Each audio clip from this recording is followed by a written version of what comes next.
All right, 2 Samuel. 2 Samuel. We're going to look at chapter 10 and glance over chapter 11. We're going to look at King David.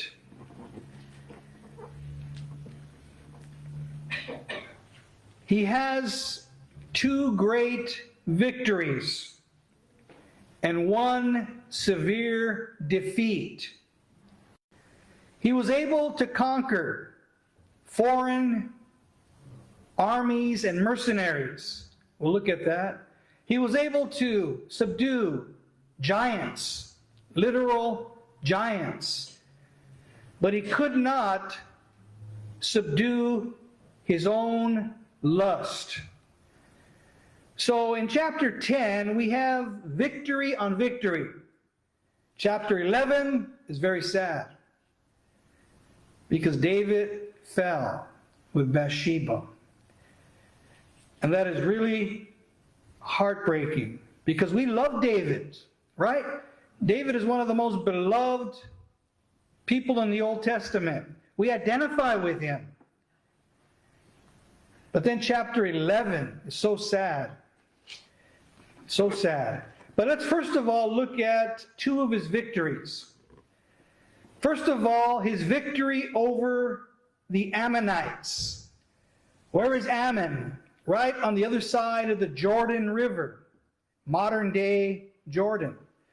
Verse 1, now it happened afterward that the king of the Ammonites died, and Hanun, his son, became king in his place. Then David said, I will show kindness to Hanun, the son of Nahash, just as his father showed kindness to me. Now, stop right there. It's interesting. Nahash, the king of the Ammonites, had been one of Saul's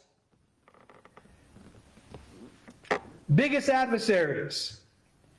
So I'm wondering, when did Nahash show kindness to David? The answer, I don't know. The Bible doesn't say. But Nahash, that had been an adversary to Saul, was a friend of David. Or maybe it's the old adage, an enemy of my enemy is my friend. Nahash was an enemy of Saul, which made him a friend of David, possibly. But it says that Nahash, king of the Ammonites, died. So David wanted to do a nice thing, a good deed. This whole war that we're going to look at right here was started from a good deed and a nice gesture. It reminds me of another saying, no good deed goes unpunished.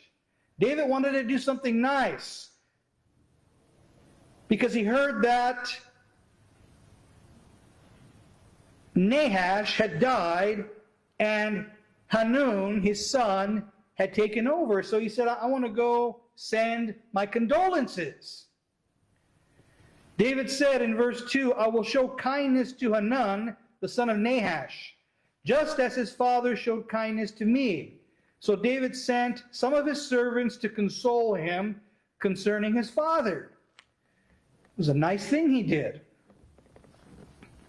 But when David's servants came to the land of the Ammonites, the princes, the governing officials of the Ammonites, said to Hanun, their lord, do you think that David is honoring your father because he has sent consolers to you? Has David not sent his servants to you in order to search the city? to spy it out and overthrow it. So they put this seed of doubt in the new king, that David sent these consolers. They were really spies. They were there, yes, to console Hanan, but also to check out the city, its fortifications, its gates, for future military activity. So these princes, these government officials, they put it in Hanun's mind that David was not sincere. So verse 4, so Hanun took David's servants and shaved off half their beards.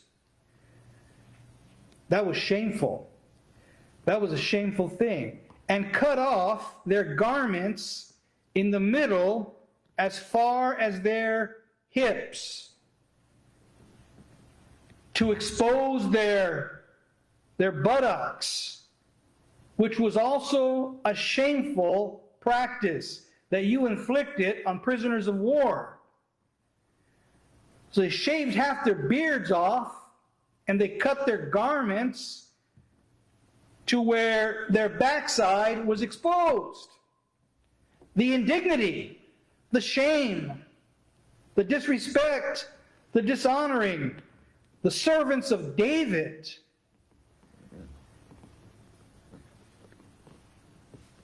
Verse 5, when they told it to David, he sent to meet them, for the men were greatly humiliated. And the king said, stay at Jericho. Don't come to Jerusalem. Stay in Jericho until your beards grow, and then return. Well, this indignity and humiliation of David's servants, who had gone to the king of Ammon to console him, they were rewarded with shame, indignity, and disgrace. It started a war. It started a war.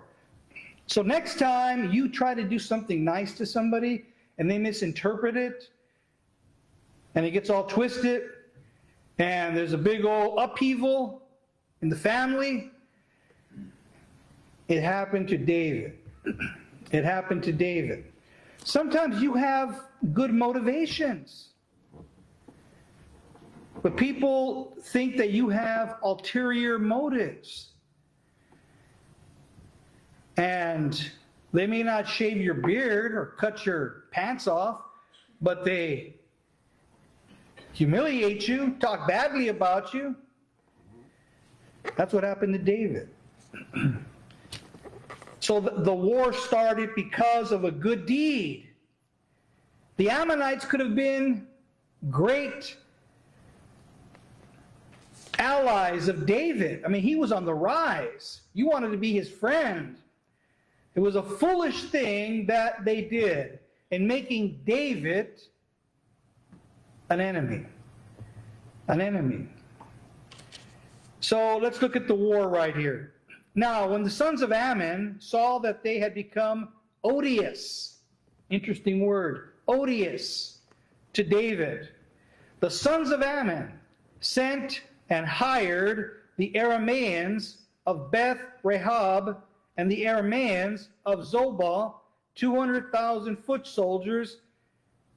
So it was especially unwise for the Ammonites to make David an enemy, because they couldn't even defend themselves. They weren't strong enough. They sent and hired mercenaries. They hired the Arameans as mercenaries. They paid them to come and fight for them. Very unwise if you can't fight your battles to make an enemy of a strong person. So they hired the Arameans to fight. And David begins Let's just drop down to verse 11.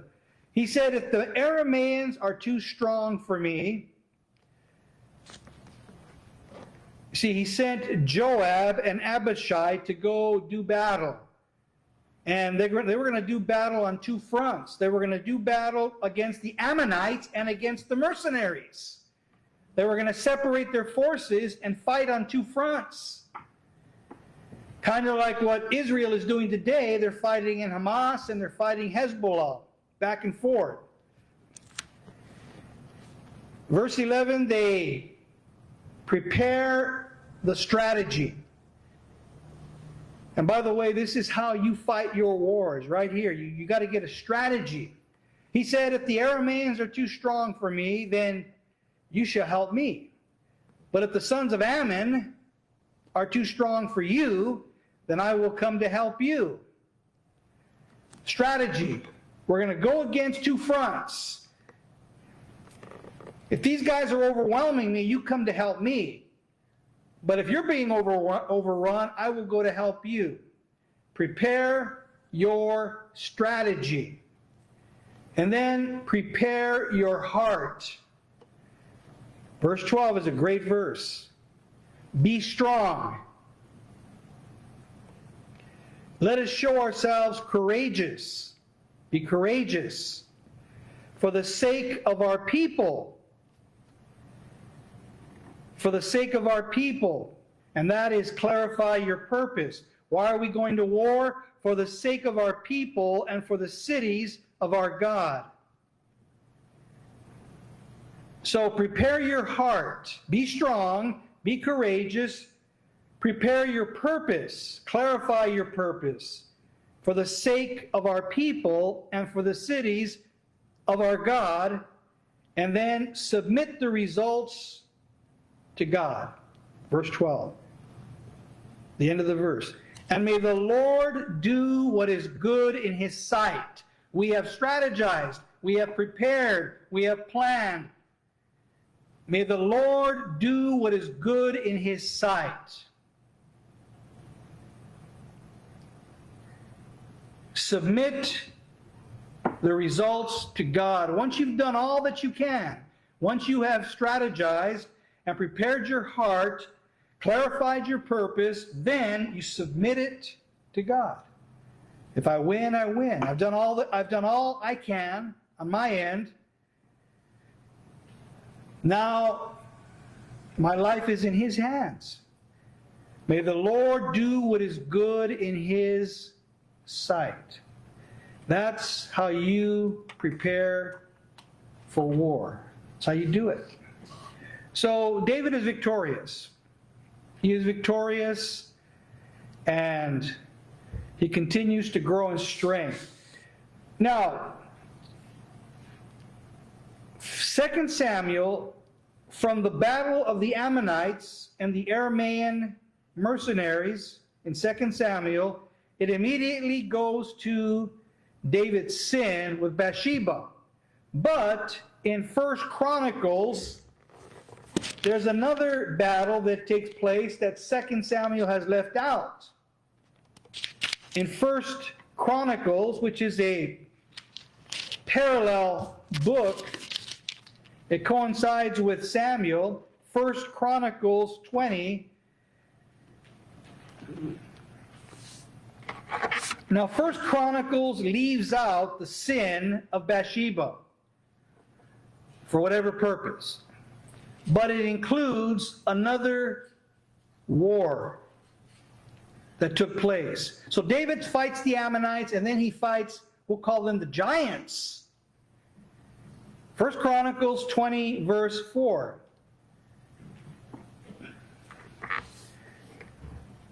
Well, actually, verse 3. I want to show you the brutality of war. The Ammonites. He brought out the people who were in it and cut them with saws and with sharp instruments and with axes. And thus David did to all the city of the sons of Ammon. And then David and all the people returned to Jerusalem.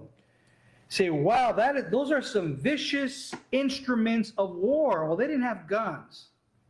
They had clubs, spears, bow and arrow, and they had saws, and they had sharp instruments, and they had axes. And that is how David destroyed the sons of Ammon, with these brutal instruments of war. Now, I don't know. Warfare in the ancient world was really, really harsh. I mean, war has always been harsh. Now you get shot, but then you got cut up by axes and spears and saws. Pretty brutal. That was the ancient world. Now in verse 4, we come to another war, another group that David had to fight. These were the giants. Now it came about after this that war broke out at Gezer with the Philistines. Then Shebbekai, the Hushathite, killed Siphi, one of the descendants of the giants. And they were subdued.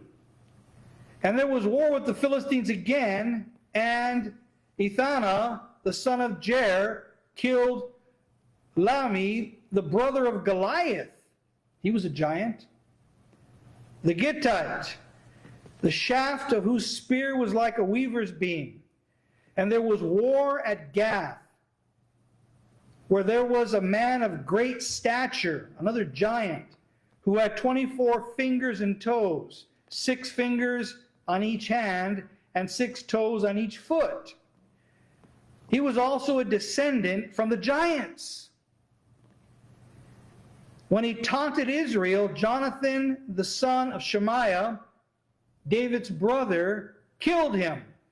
These were descendant from the giants in Gath, and they fell by the hand of David and by the hand of his servants.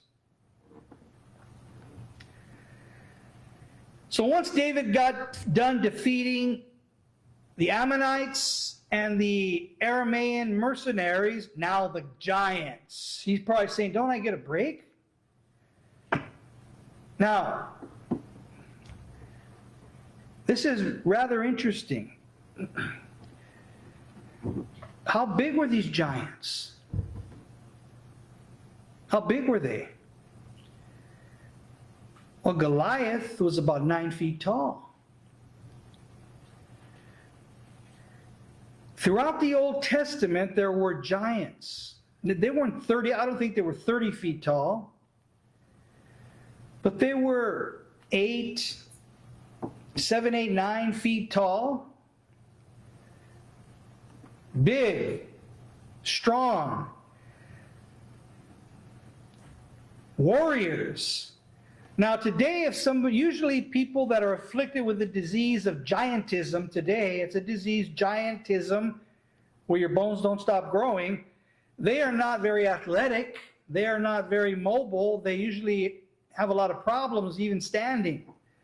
But it appears that in the Bible, in the old world, there were huge people.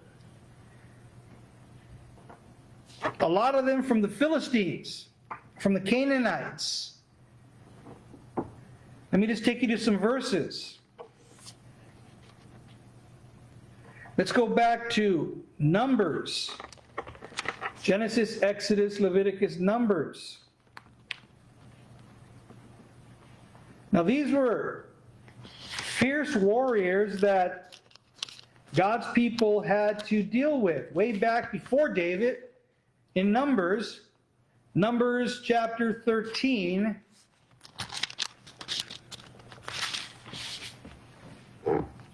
verse 25.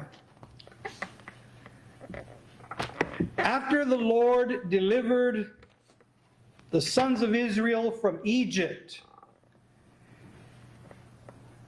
and they wandered in the wilderness for 40 years because of unbelief. they were finally ready to cross the Jordan River into the promised land and to take their possession. But the promised land was filled with a lot of people. Some of them were giants. Numbers 13:25. When they returned from spying out the land, Joshua sent spies. Go spy the land out and come back and give us a report.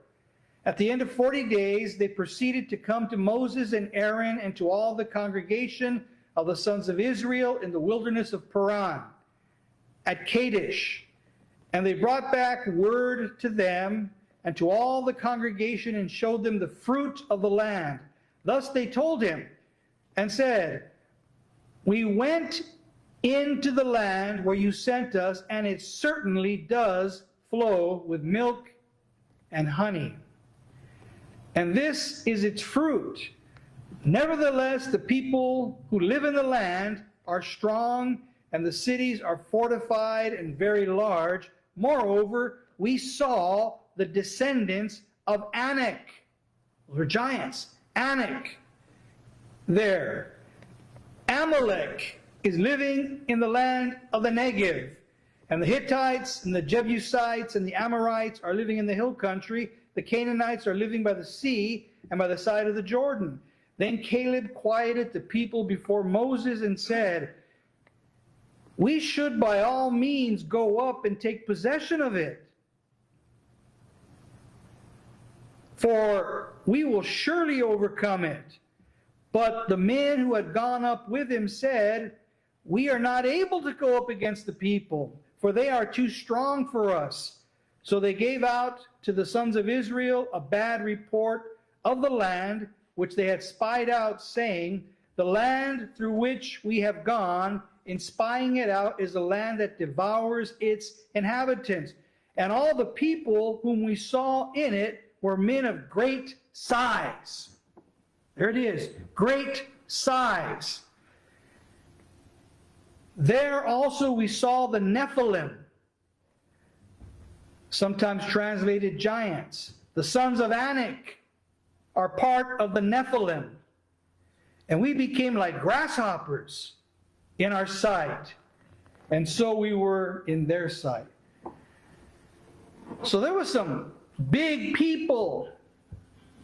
We would call them giants living in the land. God said, I'm going to give you the land, but it's filled with giants. It's filled with giants. The only ones that were brave enough to say, let's go do it, were Caleb and Joshua. All the rest were too fearful. And thus the people rebelled and didn't take the land, and they were punished. And they came later on after that generation died out. Now I want to show you something in the book of Joshua. Remember Caleb, he said, let's go, let's take the land. God will help us. Doesn't matter how big they are. Joshua 14, verse 6.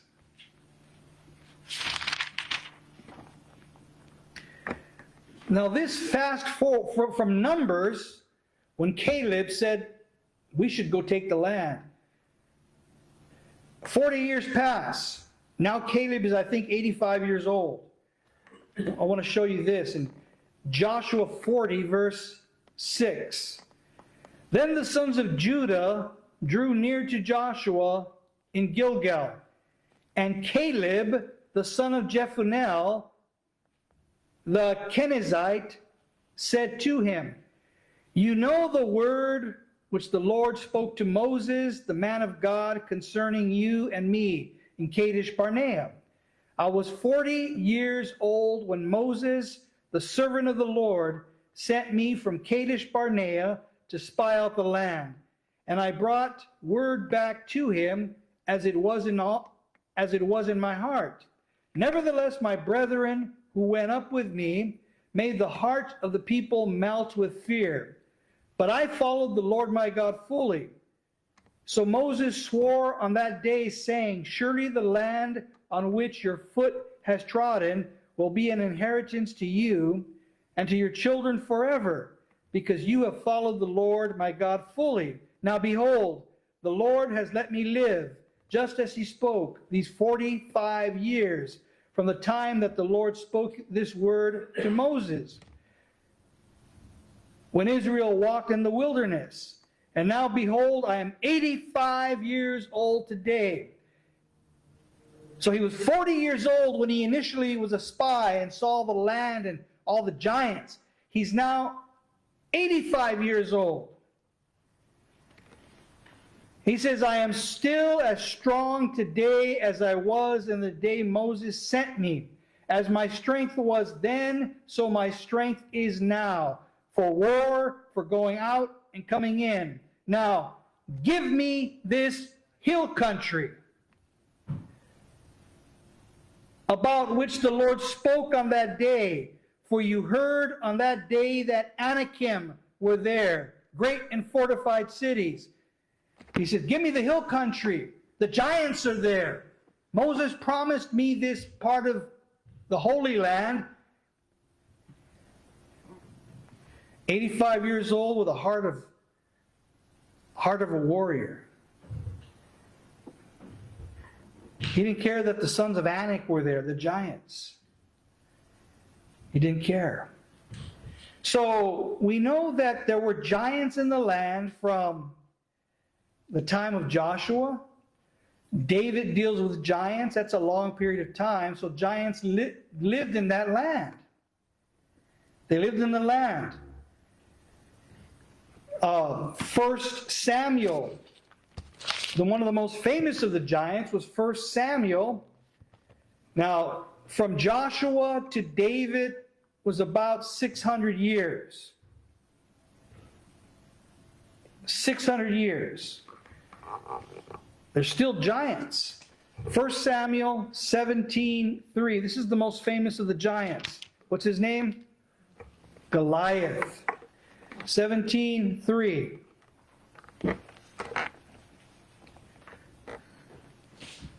The Philistines stood on the mountain on one side, while Israel stood on the mountain on the other side, with a valley between them. Then a champion came out from the armies of the Philistine, named Goliath, from Gath, whose height was 6 cubits and a span. A cubit is, what's the dimensions of a cubit? Had it written down somewhere here. Anyway, he was 6 cubits, and a cubit is about 1.5 feet. Yeah, 1.5 feet. So he was 6 cubits and a span. That's 9 feet 9 inches. 9 feet 9 inches. What's the tallest guy in the NBA right now? I know they stood him against Shaq, and Shaq looked small. He played in China, now he plays here. Forgot his name. Anybody know his name? You don't know his name, Michael? Yao Ming, or what are you talking No, he's not tall at all. He's only 7 foot. This guy is almost 8 feet. Oh, you looking it up? Sun Ming. Oh, who does he play for? I don't say. How tall is he? He's 7'9". 7'9". All right, he's almost 8 foot. He's the tallest guy in the NBA. Very athletic. Anyway, so he's 7'9". Goliath was 9'9". 9 feet 9 inches. So, you know the story. David fights Goliath. Goliath's a giant. But he's not the only giant. 2 Samuel 21. 2 Samuel 21.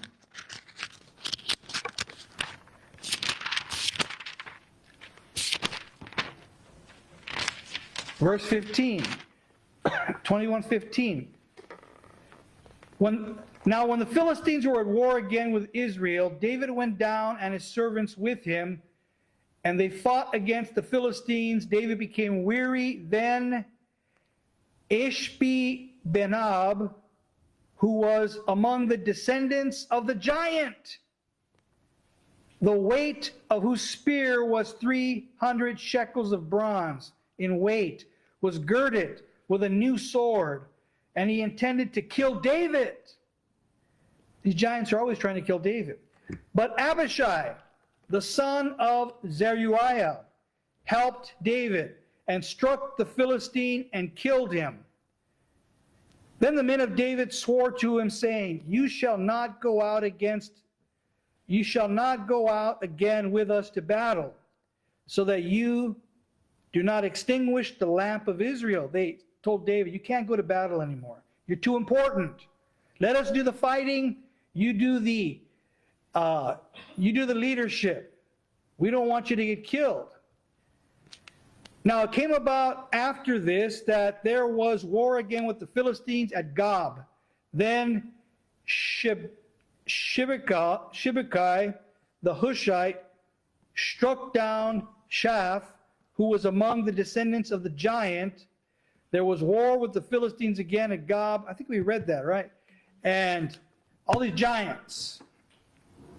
This is the guy with 6 toes and on each feet, six fingers, 6 toes. The last verse, 22, these 4 were born to the giant in Gath, and they fell by the hand of David and by the hand of his servants. So, there was a lot of giants. You say, well, how come there's not giants today? Well, it seems like in nature, most really huge things die off. You don't see any dinosaurs. They're just too huge. Could be just they died off, but they did exist. There were giants, and David fought the giants. David and his men fought the giants. There's even a verse in here that talks about an Egyptian giant. He was a giant of Egypt. So there were giants. And David did pretty well against the giants. Now, there's not a whole lot of giants today, but figuratively speaking, you might have some giants in your life. Something that you're scared of. Something that is large, menacing, fearful, aggressive. Maybe it's in your mind. Maybe it's a habit. Maybe it's something that's pursuing you all the time. The giant pursues you. Fight the giant. Fight the giant. Be courageous, be strong like David, and fight the giants that are tormenting you. Because David did pretty good against the giants. He killed Goliath, and Abishai killed this other guy, and they were huge, but they could be subdued. That's probably why there's not a whole lot of them anymore. Just every now and then in the NBA, one pops up. But even they are all under 8 feet. So David had victory after victory. He had victory over the Ammonites and their mercenaries. He had victory over the giants, but he was defeated by his own lust. Chapter 11, 2 Samuel 11. Now, 1 Chronicles leaves this out. Samuel puts it in. This happened at the same time that David was having these victories against giants and against the Ammonites. He was defeated. Giants couldn't defeat him, but a woman did. 2 Samuel 11:1. We'll probably look at this in more detail next week, but let me just put it out there. Then it happened in the spring, at the time when kings go out to battle, that David sent Joab and his servants with him and all Israel. And they destroyed the sons of Ammon. We looked at that. And besieged Rabbah. But David stayed at Jerusalem. They didn't want him to go to war anymore. Stay home. I guess he should have gone. Now, when evening came, any insomniatics here? When evening came, David couldn't sleep. David arose from his bed. He got up to go to the refrigerator and get some milk. He arose from his bed, took a little walk around the house, walked around on the roof of the king's house. It's springtime. It's fresh outside. It's probably stuffy indoors. So he's walking around on the roof of the king's house. Now, houses were built differently back then, so he didn't climb a ladder up on the roof. It's not like our roofs. He's walking around on the roof. No big thing. People do it all the time. And from the roof, he saw a woman bathing. And the woman was very beautiful in appearance. So David sent and inquired about the woman. And one said, "Is this not Bathsheba, the daughter of Elam, the wife of Uriah the Hittite?" Who, by the way, was one of David's mighty men. David sent messengers and took her. And when she came to him, he lay with her. And when she had purified herself from her uncleanness, she returned to her house. The woman conceived. And she sent and told David and said those famous words, "I'm pregnant. I'm pregnant." Now, a lot of times people give Bathsheba a pass. She could have been trying to seduce him. What is she doing taking a bath where everybody could see? I don't know, maybe she didn't think David would be on the rooftop.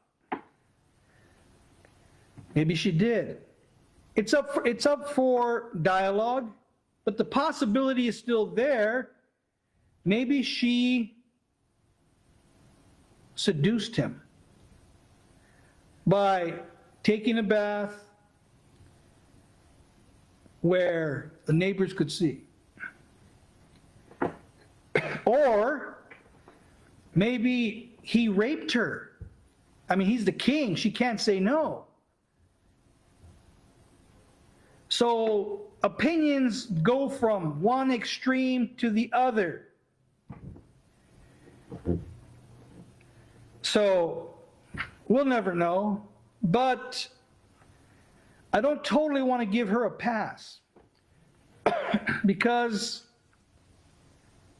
she was bathing in clear sight of where the king lives. I don't want to be too hard on her either. I don't know. But it doesn't absolve David. David, his first mistake, he's walking around idly. But, we do that sometimes. We walk around, try to calm down. And he saw. That's where it all starts. That's where adultery all starts. He saw something beautiful. And instead of doing what Joseph did in the book of Genesis, when Potiphar's wife was trying to seduce him, he ran. He didn't rationalize it. He didn't think about it. He ran, right? Joseph ran, got away from her. But David saw. That's where it all starts. That's where all affairs and adulteries start, with the eyes. You've got to control your eyes. The first look is not sin. You can't help something that's come before you. It's the second look. It's the double take. That's the sin. That's the sin. You see a beautiful, it goes both ways. A beautiful woman or a handsome man comes right in front of you. You can't, but it's following them with your eyes. Watch your eyes. He saw her and he didn't take his eyes off her. And that evolved into curiosity. Hey, who is she? He's the king, so he has access to a lot of servants, so he sent and inquired about her. Who is she? He's curious. He had a lot of wives already. They're all downstairs sleeping. What's he doing up there? He should be sleeping with one of them, all these wives he has. But now he's curious about. So he saw, and then his curiosity kicked in. If you start getting curious about somebody that's not your spouse, it's time to slap your mind out of it. Say, no, I can't go there. I can't go there. You got to discipline your mind. We live in a very seductive world. It takes a lot of discipline. She was not his. She belonged to Uriah the Hittite, who, by the way, was David's mighty man. That was David's man. David knew that. That's why you can't even trust your wife to your best friend. Hey, take care of my family, take care of my wife. Oh, really? You can't even trust, you can't trust any man. Say, no, I got my mom taking care of my wife. That's who I trust. Not to get overly paranoid, but you really can't trust men as far as you can see them. That's why, ladies, you got to keep a good tab on your gentleman. You can't be overly, don't smother him, trust him, but verify. Trust, but verify. My wife, she has what's that thing where they know where you go?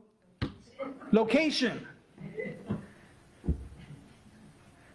So I can't even sneak to Tommy's. Maybe she won't be looking right now. But then when I get home, she kisses me and she can taste the onion. So I get caught there. So anyway, we're going to look in more detail next week. But David has victory over the Ammonites. He has victory over the giants, but he's defeated by his lust. Sad. It's a cautionary tale. Be careful. We'll look in more detail on that next week. Let's bow in a word of prayer.